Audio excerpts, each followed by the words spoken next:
February 1st, 2025. A family walks into a house in Tucson, Arizona, searching for an 84-year-old woman who missed her Sunday church service. They find her phone on the counter, her medication still in the cabinet, a blood trail leading to the front steps, and the security camera, the one device that should have recorded everything, deliberately disconnected. Within 48 hours, her daughter's husband is being called a prime suspect on national media. Within 7 days, federal agents are searching that daughter's home while her mother is still missing. Within 75 days, that same daughter walks into the sheriff's department and files a formal harassment complaint. But not against the kidnappers. Against the people claiming they're trying to help find her mother. This is the Nancy Guthrie case. And what happened in Tucson over the last 3 months will force you to question everything you thought you knew about true crime. If you're interested in true crime cases that challenge everything you think you know about this genre, you're in the right place. Hit that like button and subscribe to True Crime Files, because this case is unlike anything you've seen before. To understand how a missing persons investigation turned into a conflict between a grieving family and the true crime community itself, you have to start with the last normal night anyone can remember. January 31st, 2025, Tucson, Arizona. An ordinary Friday evening. Nancy Guthrie, 84 years old, had dinner at the home of her daughter Annie and Annie's husband, Tommaso CIONI. By all accounts, there was nothing remarkable about this gathering. It was the kind of quiet family meal that happens in homes across America every single day. The kind of evening that leaves no dramatic details, no warning signs, nothing worth documenting, until it becomes the last time anyone sees you alive. Nancy had lived in the Tucson area for more than 50 years. She was a fixture in her community, active in her church, known to her neighbors. She had limited mobility, the natural result of her age, but no cognitive impairments. She was sharp, present, engaged with the world around her. And on this particular evening, she was simply having dinner with family. After the meal ended, Tommaso offered to drive his mother-in-law home. Nancy lived in the Catalina foothills, a quiet neighborhood in northern Tucson, about 4 miles from Annie and Tommaso's residence. The drive was routine. They had made this trip countless times before. According to investigators, Nancy arrived at her home sometime between 9:30 and 10 o'clock that evening. Early reports from Sheriff Chris Nanos placed the time around 9:30 or 9:45. The Pima County Sheriff's Department later refined that timeline, confirming her arrival closer to 9:50 in the evening. That 10-minute discrepancy would become one of many small details that investigators would scrutinize in the days ahead. Tommaso walked Nancy to her door. He made sure she got inside safely. Then he drove away. The night closed in around that house on the edge of the Catalina foothills. And sometime before the following morning, before anyone thought to check, before the phone went unanswered and the worry began to set in, something happened. Nancy Guthrie did not appear for her regular Sunday morning live stream of a church service the next day, February 1st. This was unusual. Nancy was consistent about her routines. A member of her congregation noticed her absence and became concerned. They called the family. Relatives went to check on her. They searched the house. They searched the surrounding property. They found nothing. No sign of Nancy. No indication of where she might have gone. But what they did find told a story that was far more disturbing than a simple disappearance. Around noon on February 1st, the family called 911. When the Pima County Sheriff's Department arrived, they encountered a scene that immediately elevated this from a missing persons case to something far more serious. Nancy's phone was still inside the house. An elderly woman with limited mobility who could not walk 50 yards by herself, according to later statements from Sheriff Nanos, had left without her phone. Her essential medications were still sitting inside the home, medications that a woman of her age and health condition would need. She had not taken them with her. Then there was the blood. A trail of blood had been found near the front steps. Not a massive amount, but enough to be significant, enough to tell investigators that something violent had occurred.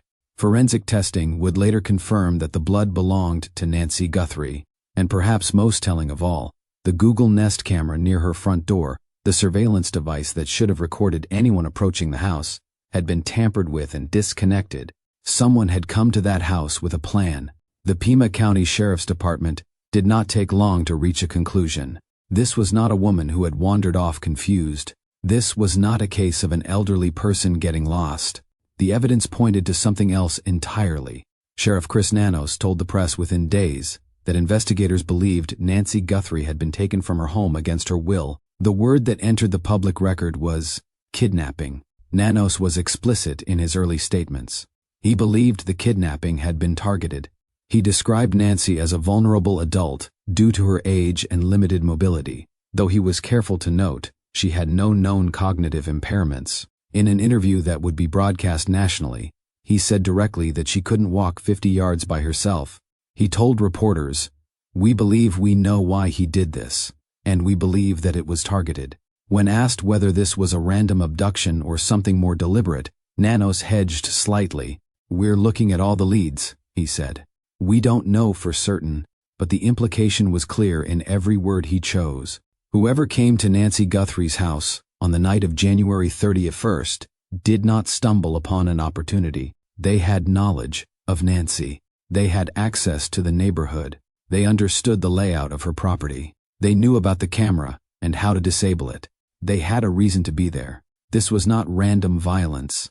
This was premeditated." Within days of Nancy's disappearance, the machinery of a high-profile missing persons case began to accelerate. And there was a reason this case would receive the kind of attention that most kidnappings, tragic as they are, simply do not get. Nancy Guthrie was not just anyone's mother. She was the mother of Savannah Guthrie, co-anchor of NBC's Today Show, one of the most recognizable faces in American morning television. Savannah immediately stepped away from her duties at NBC. The network was supportive. Her CO hosts expressed their concern publicly. The entire apparatus of national media began to focus on Tucson, Arizona, a city that was about to become the center of one of the most closely watched investigations in recent memory. The FBI joined the investigation alongside the Pima County Sheriff's Department. This was no longer just a local case. It was federal. The Bureau initially offered a reward of $50,000 for information leading to Nancy's return and the arrest of those responsible. That figure would be doubled to $100,000 on February 12th as the investigation entered its second week with no substantial breakthrough. More than 400 investigators were assigned to the case. That number is staggering when you consider the resources involved. 400 law enforcement professionals, all focused on finding one elderly woman and identifying the person or persons who took her, and the tips began flooding in. By early February, the Pima County Sheriff's Department was managing between 40 and 50,000 leads, 40,000 pieces of information from the public, each one needing to be vetted, investigated, cross-referenced. The volume was overwhelming. But in those early days, even as the investigative machine was spinning up to full capacity, the focus had already begun to shift in a direction that would become deeply painful for Nancy's family. On her podcast, Drop Dead Serious, former CNN and News Nation anchor Ashley Banfield reported that a law enforcement source had told her Tommaso CIONI, Annie Guthrie's husband, the man who had driven Nancy home on the night she disappeared, was maybe a prime suspect in the case. Banfield was careful in how she framed this. She acknowledged this was one early theory. She noted that families are always examined first in cases like this. She called it musing, not evidence. She used the word maybe twice in the same sentence, a verbal hedge that any journalist would recognize as an attempt to soften the impact of what she was about to say. But the phrase prime suspect attached to a name in a case of this visibility was out in the world, and it was not coming back. Within days, Annie's car, not Tommaso's, but Annie's vehicle, was towed from their property and placed into evidence. The Pima County Sheriff's Department confirmed the seizure, describing it as part of standard investigative practices, the kind of thing that happens in any case where investigators are building a comprehensive timeline and need to examine all physical evidence connected to the people closest to the victim.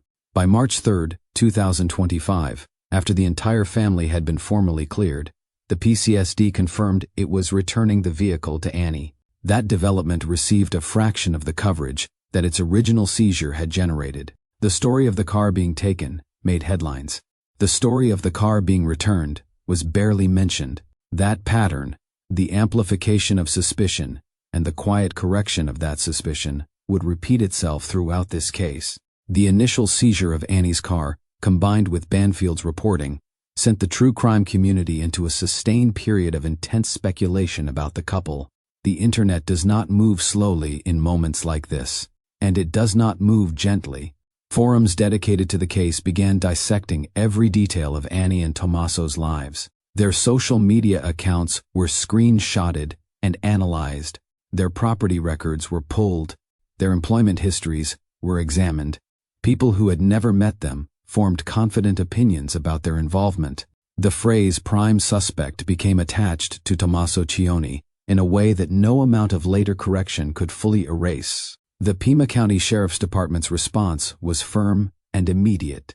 At a press conference, Sheriff Nanos called Banfield's characterization reckless. He said the department did not have anyone listed as a suspect. He acknowledged that in the earliest days of any investigation, no one is formally eliminated, because that is simply how investigations work. Everyone close to a victim is examined. That is not suspicion. That is method. But Nanos was unambiguous in his pushback. There was no person of interest. There was no suspect. He called on the media to exercise professional restraint. It's really kind of reckless, he said, to report that someone is a suspect when they could very well be a victim. That call for restraint had limited effect on what was being produced and posted about Annie and Tommaso in the weeks that followed. What was already an unbearable situation for Annie Guthrie, her mother missing, her family in crisis, the entire country watching, was now compounded by the weight of being discussed as though she were complicit in her own mother's disappearance. She had not made any public statement suggesting involvement. There was no evidence pointing to her. The Pima County Sheriff's Department had not named her, but the speculation was there, building, feeding on itself in comment sections and live-stream chats and forums dedicated to the case. 1 week after Nancy vanished, investigators came to Annie and Tommaso's home. On the evening of Saturday, February 7, 2025, law enforcement officials, including at least one representative from the Pima County Sheriff's Department, arrived at the couple's residence. The search ran from roughly 8 o'clock in the evening to 10:30 at night. Former CIA and FBI Special Agent Tracy Walder told People magazine that ahead of the search, investigators likely sought either Annie's voluntary cooperation or a warrant, possibly both. Standard practice in an investigation of this scope. The Pima County Sheriff's Department's statement on the search was brief and deliberate.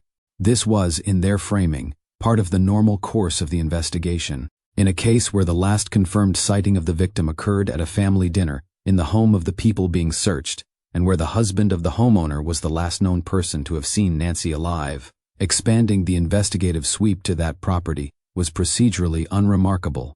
Law enforcement routinely examines the environments connected to those closest to a victim. That is not an accusation. That is not suspicion in the colloquial sense. That is how cases are built, piece by piece, location by location, until the full picture emerges. But for Annie Guthrie, who had just watched her mother disappear, who was fielding media calls, who was appearing in family video statements pleading with whoever took Nancy to return her, having federal agents at her door 1 week into the investigation was not abstract procedure. It was one more layer added to an already unbearable weight. And it happened on a Saturday night, in full view of neighbors, on a street that would soon have cameras pointed at it from multiple directions. For the true crime community watching online, the search was not procedure. It was content. On February 16, 2025, Sheriff Chris Nanos made a public statement that was unusually direct, unusually personal in the context of how law enforcement typically manages its public communications in an active investigation, and unusually urgent in its tone. To be clear, Nanos said, the Guthrie family, to include all siblings and spouses, has been cleared as possible suspects in this case. The family has been nothing but cooperative and gracious, and are victims in this case. He did not stop there. To suggest otherwise is not only wrong, it is cruel. The Guthrie family are victims, plain and simple. Please, I'm begging you, the media, honor your profession and report with some sense of compassion and professionalism. That statement cleared Annie Guthrie. It cleared Tommaso CIONI. It cleared Savannah Guthrie. It cleared Cameron Guthrie. It cleared every spouse, the entire family, formally, publicly, on the record, from the sheriff himself. Later, when NBC News asked Nanos why he felt compelled to make such an unusually personal statement, his answer was direct and revealing. Because sometimes we forget we're human and we hurt, he said, and kindness matters. It is every cop's duty to stand up and be that voice for our victims. I'm not going to sit in silence when others are attacking the innocent. Isn't that what the badge represents? The sheriff of Pima County stood at a microphone and publicly defended the Guthrie family, while simultaneously running one of the largest missing persons investigations his department had ever handled. The message was unambiguous. The family were victims. Full stop. And yet, what that statement produced online was not silence. It produced argument. Some in the true crime community accepted Nanos's words at face value and moved on. Others treated the clearance as itself a layer of the investigation to be interrogated. Why clear them so publicly? What are they trying to hide? Could this be misdirection? The cameras did not go away because the sheriff said the family was innocent. The cameras went to where the story was, and in the logic of the algorithm, the story was still in Tucson. While the speculation swirled around the family, the actual investigation was proceeding along multiple tracks. The FBI had released surveillance footage in February, showing a masked man approaching Nancy's front door on the night she disappeared. The footage was chilling in its clarity and its anonymity. Investigators described the individual as approximately 5'9" to 5'10" tall, with an average build.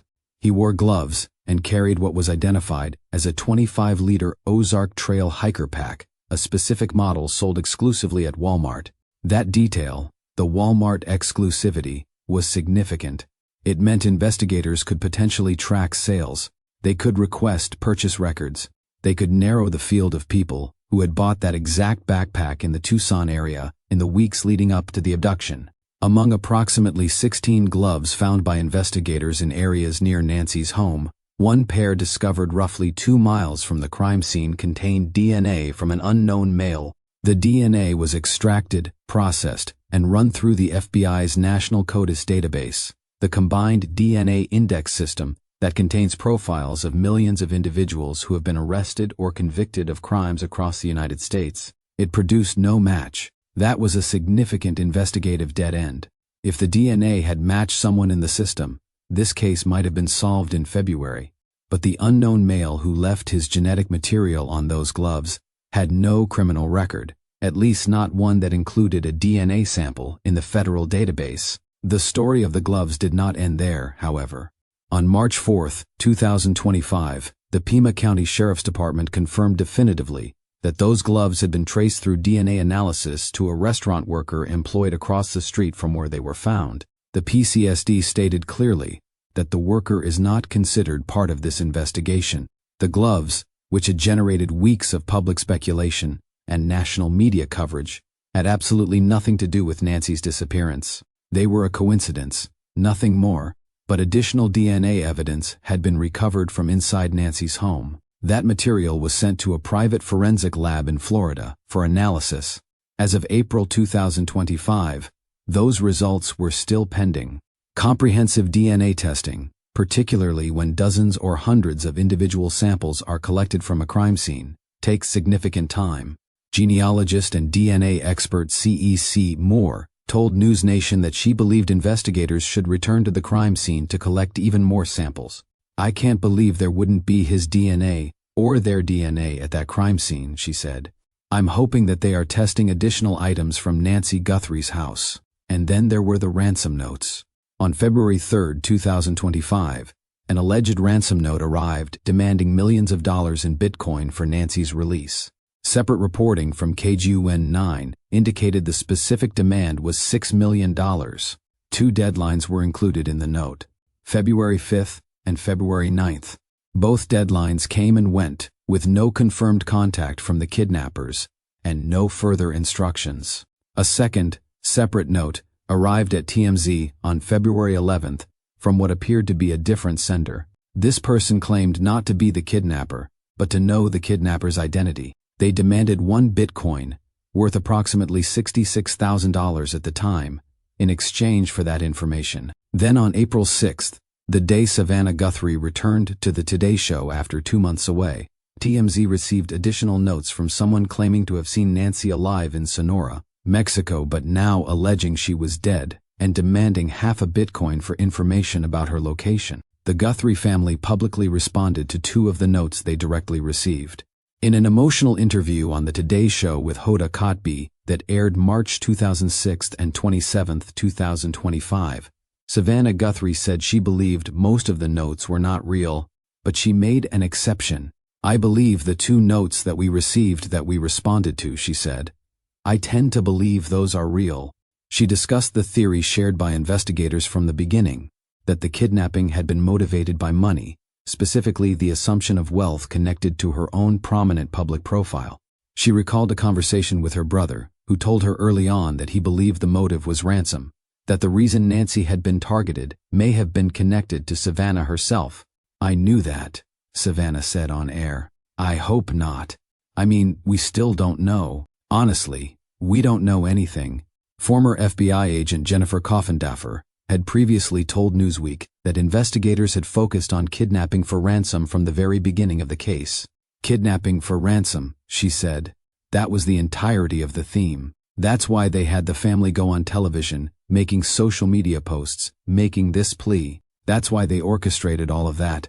If the theory was correct, if Nancy had been taken because someone believed the Guthrie family had access to significant wealth through Savannah's career, then the ransom notes made sense. They fit the profile. But determining which notes were real and which were opportunistic, attempts to extract money from a grieving family, was an investigative challenge with no easy answer. There was also the matter of a date that investigators specifically flagged, January 11, 2025. The origin of that date's significance is important to understand precisely.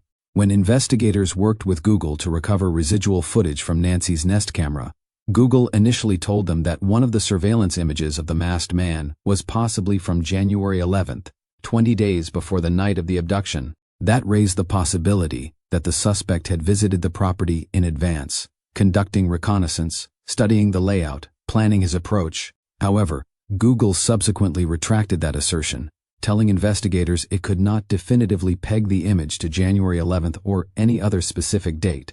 The metadata was inconclusive. Nanos told NBC News and other outlets that Google initially reported that date as a possibility, then later retracted the statement. Despite that retraction, investigators did not drop the date entirely. Nanos told Cold in March, "We do believe that something occurred on January 11th, and that's with the FBI's analysis of the equipment and digital stuff they've done." He stressed, it remains speculative. He declined to share what specific evidence pointed to that date. "He may have," Nanos said, "and we're still looking into that. I just can't say with any clarity that, oh yes, on this day, this time, he was there." Neighbors near the home confirmed to reporters that FBI agents had asked for their camera footage from January 11th, but that nothing of significance was found on the cameras they checked. The Guthrie family themselves flagged the date in their March 21st statement, asking the Tucson community specifically to think back to that period. What happened on January 11th, if anything, has not been publicly established, but it remains a thread in this investigation, unexplained and unresolved. This case is far from over, and there are developments happening that change everything we think we know about true crime coverage itself. If you're finding this deep dive valuable, take a second right now to like this video and subscribe to True Crime Files. We're covering every angle of this case, and what comes next is something this community has never had to face before. By the time April arrived, the Nancy Guthrie case had been running for more than 10 weeks with no arrest, no confirmed suspect, and no public resolution to the central questions. Where is Nancy? Who took her? And what happened in that house after Tommaso CIONI drove away on the night of January 31st? The investigation had not gone cold, but it had entered a phase that investigators and families dread. The phase where tips continue to come in, but none of them break the case. Where evidence is still being processed, but the results take weeks. Where the media begins to lose interest, because there are no new headlines to generate. Sheriff Nanos continued to maintain publicly that the investigation was active, ongoing, and not cold. He said the department had good evidence in front of them and had no intention of stopping, but the reality was that more than 10 weeks had passed, and the person or persons responsible for Nancy's disappearance were still free. In a separate development reported in April, an unnamed senior Pima County Sheriff's Department officer alleged to the Daily Express that the homicide unit handling the case had been deliberately understaffed. This source described the department as super quiet, claimed 2 experienced homicide detectives had recently been replaced with newer personnel, and suggested the case may have been intentionally disrupted. The Pima County Sheriff's Department did not publicly confirm or directly address those allegations. Nanos continued to maintain that his department was doing everything possible with the resources available. But the allegation, whether true or not, added another layer of uncertainty to an already complex situation. The Guthrie family, for their part, had not given up.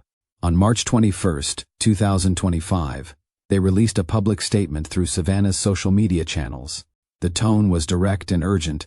"We desperately ask this community for renewed attention to our mom's case. Someone knows something.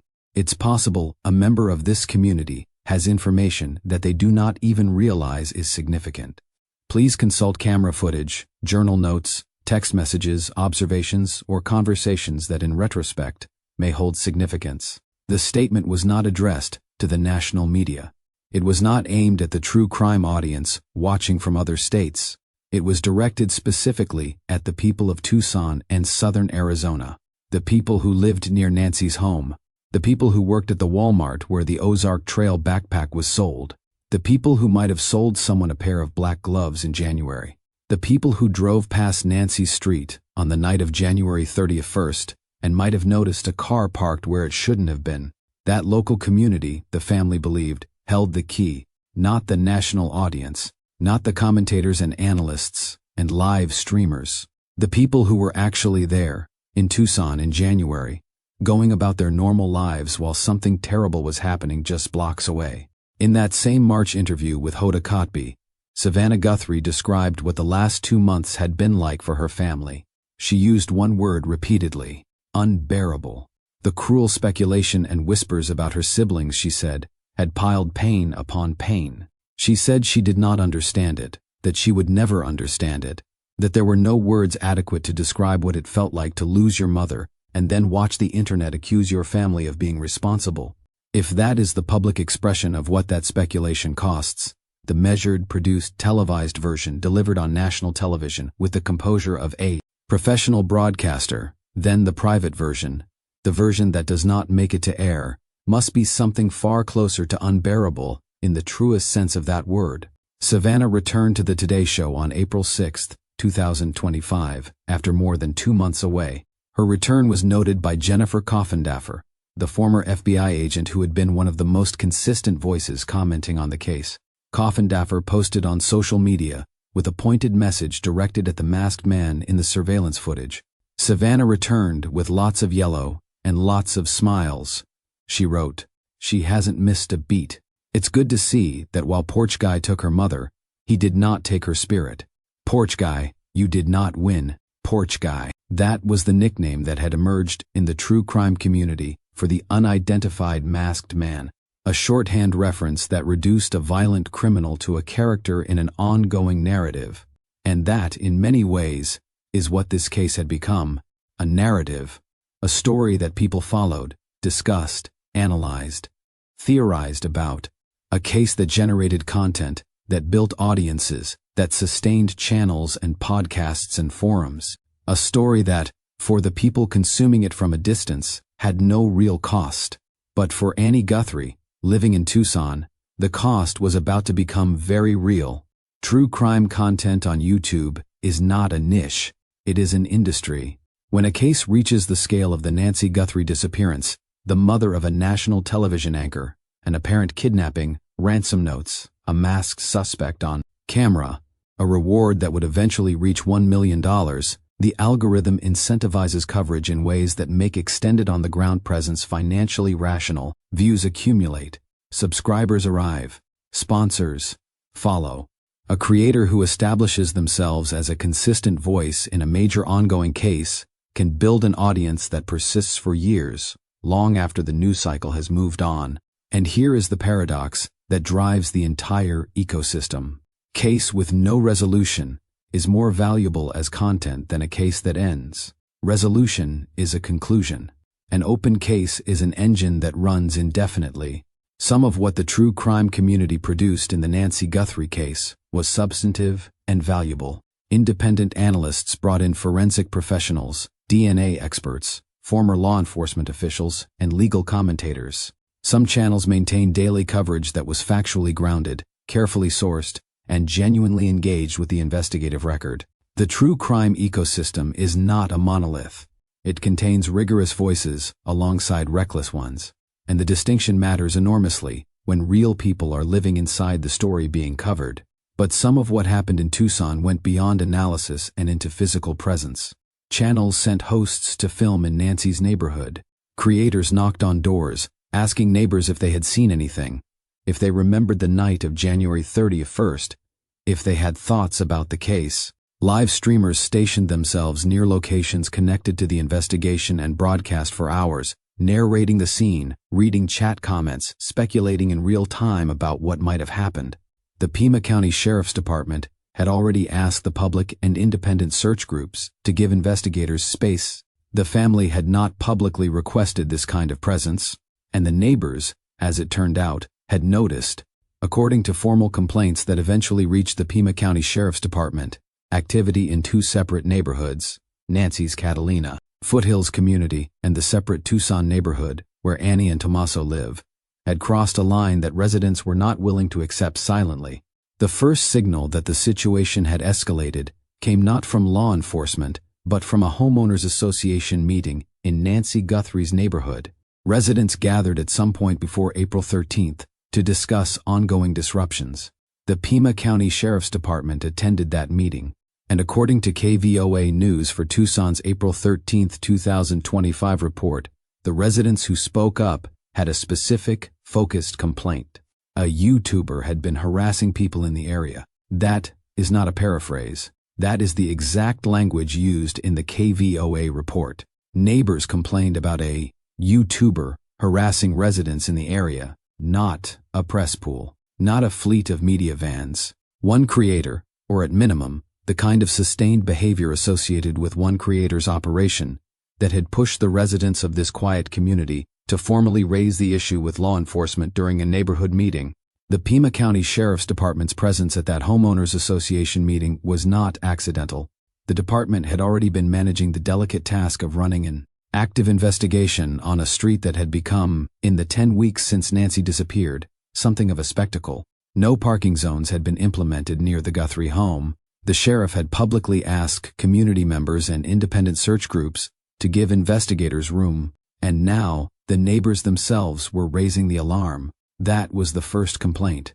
The second came from a different neighborhood, a different street, a different member of the Guthrie family, and it came directly. Annie Guthrie filed a formal complaint with the Pima County Sheriff's Department about YouTubers operating near her home. That is the factual, verified, Pima County Sheriff's Department confirmed reality, reported by KVOA News for Tucson on April 13, 2025, and corroborated by Newsweek, USA Today, and multiple additional outlets in the days that followed. Annie Guthrie, Nancy's daughter, Tomaso CIONI's wife, a private individual who had endured the disappearance of her mother, the search of her home, the towing of her car, and months of online speculation that her own sheriff publicly called reckless and cruel, went to the Pima County Sheriff's Department and formally lodged a complaint. The exact nature of the conduct she described in that complaint has not been made public. The Pima County Sheriff's Department has not detailed the specific incidents Annie reported. No individual creator has been publicly named by law enforcement as the subject of those complaints. What has been confirmed is that the complaints described incidents in the neighborhood where Annie and Tomaso live, a neighborhood in Tucson separate from Nancy's Catalina Foothills community. It is important to sit with what this means. Annie Guthrie is not a public figure. She did not invite the cameras. She is not an anchor on national television. She is a daughter. She is living through a protracted, open-ended investigation into her mother's kidnapping with no resolution, no answers, and none of the closure that would allow life to resume any shape of normalcy. And what she encountered in the area around her home was significant enough, persistent enough, intrusive enough, that she did not ask a YouTube comment section to behave differently. She did not post a statement. She did not call a press conference. She went to the sheriff's department. She used the official mechanism available to a citizen experiencing harassment. She asked the government to intervene. That is a meaningful decision. It is not passive. It is not subtle. It reflects a level of distress that has a formal name under the law. And Annie Guthrie gave it that name by putting it in writing with law enforcement.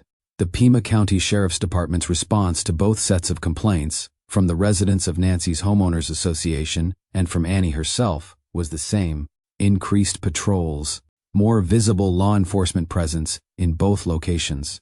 The Pima County Sheriff's Department confirmed this directly to KVOA. The department had increased patrols in both areas due to those complaints. That confirmation was unambiguous. This was not a passive or procedural response.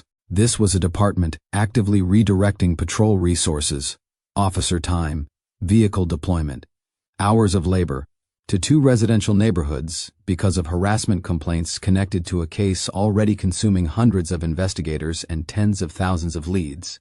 It is worth pausing on that resource equation. As of early February 2025, more than 400 investigators were assigned to the Nancy Guthrie case. The Pima County Sheriff's Department was simultaneously working through a volume of tips that Nanos described as between 40 and 50,000. DNA testing was ongoing. Surveillance footage was being reviewed. Leads were being run in multiple directions across multiple states. Every officer on a harassment patrol in a residential neighborhood is an officer not running a tip. Every patrol car circling Annie's block is a patrol car not following a lead on a kidnapping case that the entire department is still trying to solve. The decision to increase patrols was not unreasonable. Responding to harassment complaints is a legitimate and important function of law enforcement. Protecting individuals, particularly individuals who are grieving, who have been publicly accused of things they did not do, who are living under the sustained attention of a content community with cameras, is exactly what local law enforcement is supposed to do. But the resource equation is still real. This is what the true crime presence in Tucson has produced in April 2025. Not a new tip that breaks the case wide open. Not a witness who came forward because a live stream sparked a memory. Two residential neighborhoods, two sets of patrol cars, and a formal harassment complaint from the daughter of the woman everyone claims to be trying to help find, former FBI Special Agent Jennifer Coffindaffer, who has been one of the most consistent and credible law enforcement voices commenting publicly on the Nancy Guthrie case across multiple outlets throughout this investigation, addressed the divide in community opinion when Newsweek reached out for comment on the patrol increase. "You're going to have some that are neutral," she said. "Some that don't like the disturbance and YouTubers and being asked questions and harassed, if you will. Then you're going to have others that support them because they think, well, at least this keeps the eyes on Nancy Guthrie." That is a precise and honest accounting of the genuine tension inside this story. On one side, the residents and family members for whom the true crime presence has become an intrusion, a harassment, a daily reminder that their grief is content. On the other, the viewers who believe the consistent public attention on this case, the videos, the analysis, the refusal to move on, is the only thing keeping institutional pressure on an investigation that has produced no arrest in more than 10 weeks. Coffindaffer did not tell Newsweek which side she believed was right. She described reality. Both things are simultaneously true. The true crime community has, in some measurable sense, kept the name Nancy Guthrie in public consciousness during a period when the investigation has produced no headline-generating breakthrough. Sustained coverage has a real function in cases that might otherwise fade from view. There is historical precedent for this. There are cases that have been revived, witnesses who have come forward, pressure that has been renewed, because a podcast or a YouTube channel returned to a story that the nightly news had moved past. That function is real. It is not imaginary. It is one of the genuinely constructive things that this community can do. And here is what happened in Tucson. The family that the true crime world says it is trying to help, or more precisely, One member of that family, who has not asked for the help, has not invited the cameras, and has spent months watching her name circulate in theories her own sheriff called reckless, went to law enforcement and asked them to make it stop. Annie Guthrie did not go on YouTube and ask for privacy. She filed a complaint with the Pima County Sheriff's Department. She used the official channel available to a citizen who is experiencing harassment. She asked the government to intervene on her behalf against a community that believes it is acting in her interest. The irony of that is not small. The true crime community, in large part, justifies its presence in Tucson on the grounds that it is an advocate for the missing and for justice. It claims a kind of proxy activism. We are here, so Nancy is not forgotten. We are keeping the pressure on. We are making sure this case does not disappear from the national conversation. And the direct, formal, official response from a member of the family of that missing person was to call the sheriff and say, "Make them leave." That collision between the stated purpose and the lived experience of that purpose is the most revealing thing that has happened in this case in weeks. Not a forensic development, not a credible ransom note, not a new suspect. A daughter went to law enforcement and said enough, and the Pima County Sheriff's Department responded by putting patrol cars in her neighborhood. It also raises a harder question, one that the true crime community rarely asks of itself in real time. What does the person being helped actually want? Annie Guthrie has not asked for cameras outside her home. She has not requested live streams near her street. She has not issued a statement inviting creators to maintain a presence in her neighborhood in the name of keeping pressure on an investigation. The assumption that the family wants this, that they are grateful for it, that they understand it as advocacy even when it crosses into their private life, is an assumption the true crime community made for them. Made loudly, made without checking. There is a version of this community that calls tips into the FBI, that watches videos at home and shares them with friends who might have a connection to Arizona, that writes thoughtful, sourced content that treats the family with the dignity they asked for. That version serves a genuine function. And then there is the version that shows up outside Annie Guthrie's house. And Annie Guthrie went to the sheriff. None of what happened in Annie's neighborhood changes anything about the investigation into Nancy Guthrie's disappearance. Nancy Guthrie, 84 years old, last seen on the night of January 31, 2025, has still not been found. No suspect has been publicly named. No arrest has been made. The masked man captured on surveillance footage outside Nancy's front door, carrying a specific backpack, wearing specific gloves, his DNA recovered and run through a national database without a match, has not been identified. The $1 million reward offered by the Guthrie family in February 2025 remains unclaimed. DNA testing on material collected from inside Nancy's home is ongoing. Results from the private lab in Florida are still pending. The process is slow, methodical, painstaking, but it continues. The investigation enters its third month, now stretching toward its fourth, with none of the central questions answered. Where is Nancy? Who took her? What happened in that house after Tommaso CIONI pulled away on the night of January 31st? The Pima County Sheriff's Department is still working. The FBI is still working. Leads are still being followed. Nanos has refused to use the word cold. The family has refused to accept that word either. And somewhere in Tucson, in a city where neighbors are arguing at homeowners association meetings about content creators, where a daughter filed a harassment complaint with the sheriff, where patrol cars now circle two different neighborhoods that should just be quiet, there is presumably someone who knows something, maybe more than one someone, maybe someone who has been sitting on a piece of information for months without realizing it matters. A detail, a face, a car, a conversation overheard in a parking lot, a purchase at a Walmart, a moment that seemed like nothing at the time but that, in retrospect, in the context of everything that happened after, might be the thread that unravels this entire case. There is also the wider community of Greater Southern Arizona that the Guthrie family specifically addressed in their March statement. Not the true crime audience, not the national media. The people who live there, the people who drove past Nancy's street in January, who worked at the Walmart where the specific Ozark Trail backpack was sold. who might have sold someone a pair of black gloves, who noticed a car parked on a quiet street a few nights before February 1st and logged it in the back of their mind as something that was probably nothing. That is the community this investigation still needs. And that is the community the Guthrie family was speaking to. The Guthrie family's March statement was not a press release constructed by a publicist. It was a plea from people who are still in this, who have not given up, and who know that the only thing that ends this case is information, not videos, not live streams. Information, the kind that gets called into a tip line, that gets flagged to an FBI agent, that comes from someone who worked at a Walmart in January and remembers a face, or who lives 2 miles from Nancy's house and has footage from a security camera they have not yet looked at. That is the ask. That is what this case still needs.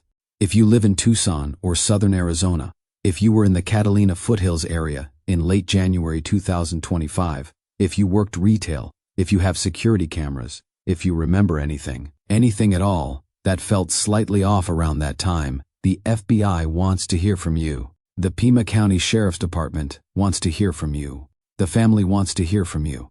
Your tip line options are simple. You can contact the FBI at 1-800-CALL-FBI.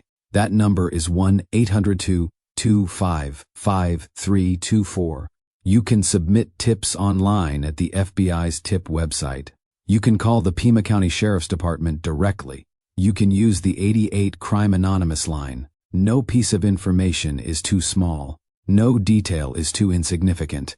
Someone knows something, and the Guthrie family believes that person might not even realize they know it yet. The arrival of true crime content in active missing persons investigations is not new. It has been happening for years. What has changed is the scale, the speed, and the economic infrastructure that supports and rewards it.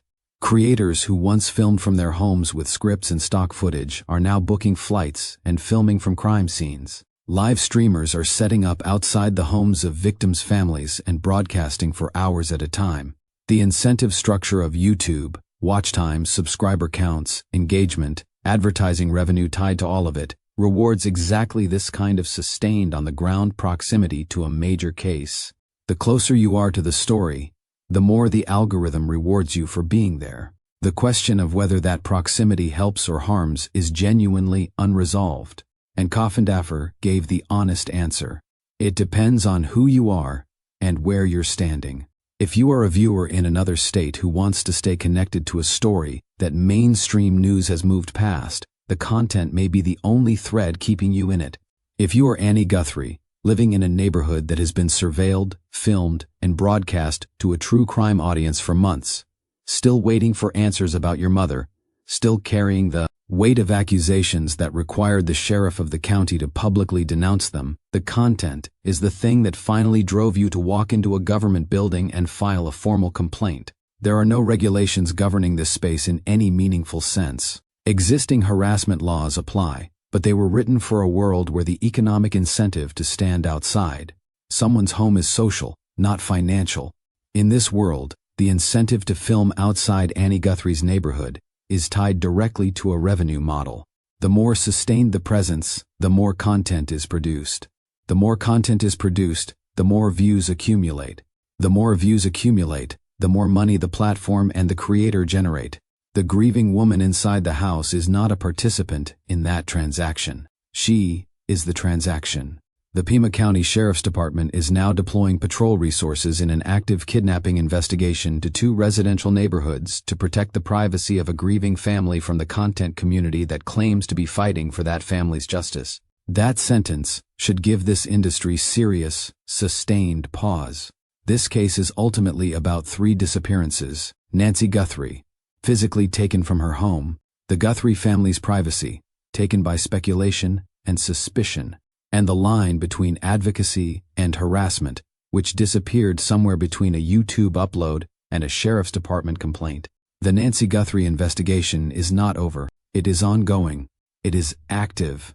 And it still needs your help, but only if that help takes the form of actual information delivered to actual investigators. Not content, not speculation, not presence outside a grieving daughter's home. Nancy Guthrie is still missing, and the people who love her have not stopped looking. If this documentary gave you something new, context you did not have, a perspective that changed how you see this case or how you see this entire genre, then subscribe to True Crime Files, so you are here when the next development breaks. Share this with someone who is following the case, someone who cares about how these stories are told, someone who understands that behind every case is a family that did not ask to become content. Every person who stays engaged with this story responsibly, who shares tips instead of theories, who respects boundaries while demanding answers, is one more set of eyes and ears that this investigation may one day need. There is more to come on Nancy Guthrie. We are not going anywhere, but we are going to cover it the right way. This documentary is produced for informational and educational purposes only. All information presented is drawn from verified public sources and named on record statements as of the date of publication. No individual named in this episode has been charged with or convicted of any crime. Annie Guthrie and Tommaso CIONI have been formally cleared as possible suspects by Pima County Sheriff Chris Nanos as of February 16, 2025. The identity of the content creator or creators referenced in the complaints filed with the Pima County Sheriff's Department has not been publicly disclosed by law enforcement, and no specific individual is named or implied in this production.